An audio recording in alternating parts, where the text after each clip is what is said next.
you're between the ages of 18 and 30 and don't mind childcare, the au pair visa is one of the easiest French visas to obtain. Welcome back to the Americans in Paris channel. My name is Molly Sabrier. So today I wanted to start a little series that I still don't know what I'm going to call. It's going to be all about the different French visas that I have obtained since beginning my France journey way back in 2014. The very first visa that I ever obtained to live in France, other than my semester abroad student visa, was the au pair visa. Now, an au pair, the full name of it is jeune fille au pair, which is a fancy French way of saying a young woman nanny who lives in the house of the family. Now, I say that the au pair visa is one of the easiest French visas to obtain because essentially if you have a legitimate contract with a family, then there's really no reason for you to get denied. Now, I'm going to go through some practical steps for those who are interested in obtaining the au pair visa. As you'll be able to see, it is again very easy, very straightforward, and these are the steps that I recommend you follow if you hope to obtain it one day. Step one is kind of fun. You need to decide where you want to live. It's unfair to assume that everyone wants to live in Paris, so I just wanted to briefly talk about a couple of my other favorite French cities for you to consider. After Paris, my top choice would for sure be Bordeaux. Several of my friends now live there, and I'm even considering a move down there. It is so cute. Of course, there's all of the good wine there. It's almost like a miniature version of Paris. Another place is actually somewhere where I haven't been yet, but I've heard some really amazing things. It is Strasbourg in the eastern part of France, so there is a lot of German influence in this area of France. It's right on the German border. It is very well known for its Christmas markets, and I just think it would be a really cool city to live in as an au pair. Finally, another place that I would consider looking into it would be Marseille. So this is for my people who definitely want to be near the ocean, but also want to be in a big city. It is maybe a little bit rough around the edges compared to some other French cities, but if you can find your cute neighborhood, then I think it's definitely worth checking out. Step two, which is perhaps the most important step in becoming an au pair, start looking for families. Now, I was really lucky in that I did not really have to do this step. When I became an au pair, I was actually approached by a friend of mine who was looking for someone to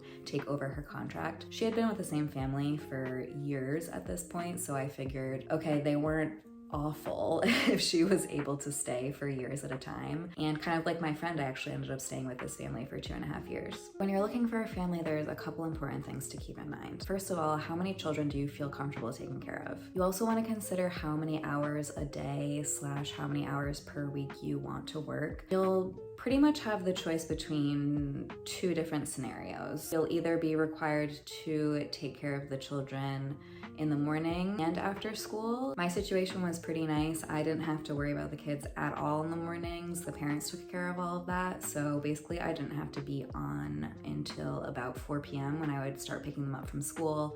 And then we would start the entire after school routine. I had to do snack time, homework, dinner. I had to make dinner, serving the kids, sitting there and eating with them. I was responsible also for cleaning up the kitchen after dinner. I usually got the kids to help me out with that. And then we would hang out a little bit, and then I would start doing the whole bedtime routine with them. And most nights, at least Monday through Friday, I was doing bath time and bedtime for all 3 children. Next, you want to think about the living situation. So part of the deal as an au pair is your housing is taken care of. Decide if you want to speak English or French. In my case, I was brought on because I was an American. I wanted an American, to speak American English only with the kids. I just want to encourage everyone watching to be selective about the family that you choose. I know it's going to be very tempting to want to just jump on whatever opportunity you find first, but there are so many families looking for au pairs. That means there are so many different situations to choose from. So really take the time, really choose something that feels really good to you. Like, you're allowed to be picky. You can look at care.com, Au Pair World is a great one, aupair.com,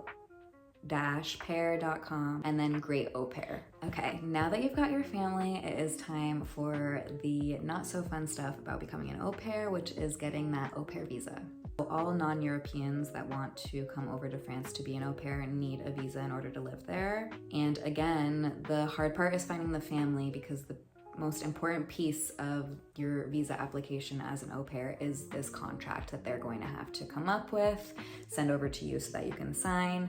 Then that contract has to get approved by another government agency. Once it's approved by that government agency, the family is supposed to give you the contract back so then you can include it in your visa application. Other than the contract, you'll also need your passport, a visa application form, which I have a link to in an article over on theamericaninparis.com that I'm going to be linking in this description that you guys can all go and check out after this. You need to have at least graduated from high school in order to be an au pair.